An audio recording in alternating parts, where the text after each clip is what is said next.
ወርዬ ከኔ ጋር ተመሳሳይ ነገር ነው በቤትሽ ያለው። ከባድ የከፍተኛ የደም ግፊት ነበረብኝና እኔ ከ150 እስከ 96 ድረስ ያነባል።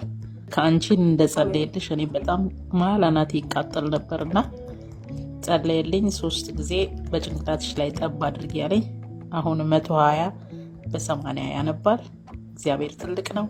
ይኸው ከዚህ ቤት ለአንዲት ደቂቃ ጠፍቼ አላውቅምና እዚህ ቤት ከባድ የእግዚአብሔር ፕሬዘንስ አለ። ለዲቦራ መብላት አልችልም፣ ስኳር መብላት አልችልም፣ መጨነቅ አልፈልግም በጣም ነበር። ግን አሁን በቃ ያው አሁን ራሱ ራት እየበላው ነው። በጣም ጫው ያለው ነገር ነው በላው። ነፃ ነኝ። ኢየሱስን አክብሩ።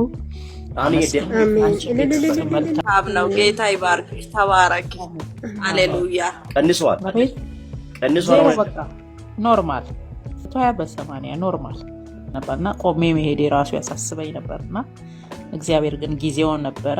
ጠላት ደግሞ አትሞጪ በህይወት ነው ያለው። እኔ እዛ ቀን በኋላ ከጸለይኩልሽ በኋላ በቃ እኔ ወዲያውኑ በነጋታው ሄጄ ተለካው ኖርማል ነኝ።